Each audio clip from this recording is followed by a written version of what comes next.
जी आपको बताते चले कि गुजरावाला से chief reporter AW26 news Mohammad Zubair Mughal की रिपोर्ट के मुताबिक गोंदलावाला अड्डा पार्किंग प्लाजा में पर्ची के नाम पर 100 रुपये फ़ी गाड़ी वसूल किया जा रहा है, जिस पर गाड़ी मालकान और मुलाजमीन के दरमियान तू तकरार मामूल बन चुका है। पर्ची के ऊपर 100 रुपये लिखे भी नहीं है। पूछने पर मुलाजमीन झगड़ा शुरू कर देते हैं। गाड़ी मालकान का मुतालबा है कि नोटिस लिया जाए। जी कोई एक्शन है गल यार करना ਹੋਰ ਬਣਾਵਾਂਗੇ ਹੋਰ ਕੀ ਕਰਾਂਗੇ ਹੁਣ 100 ਰੁਪਈਆ ਯਾਰ 100 ਰੁਪਈਆ ਲੱਗਦਾ ਹੈ ਪਿਆ ਗੱਲ ਹੋਵੇ ਨਹੀਂ ਪਰਚੀ ਕਾ ਨਹੀਂ ਕਿਉਂ ਪਰਚੀ ਛੱਡ ਦਈਏ ਹੱਕ ਲਾਲ ਦੇ ਲਵੋ ਲੇਕਿਨ ਮਕਸਦ ਹੈ ਨਹੀਂ ਹੈ ਭਾਈ ਨਾ 25-30 ਲੱਖ ਰੁਪਏ ਦੀ ਗੱਡੀ ਦੀ ਸੰਭਾਲ ਕਰੀਏ ਤੇ ਕੀ ਹੈ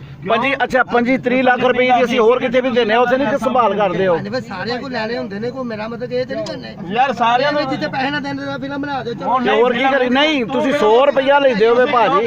100 ਰੁਪਈਆ ਲੈਂਦੇ ਹੋਵੇ ਤੁਸੀਂ ਨਹੀਂ ਠੀਕ ਹੈ ਜਾਓ ਲੇਕਿਨ ਇਹ ਕੰਮ ਗਲਤ ਹੈ ਕਿਹੜਾ ਗਲਤ ਹੈ ਕੋਈ ਹੱਕ ਅਸੀਂ ਮੈਰਿਟ ਤੇ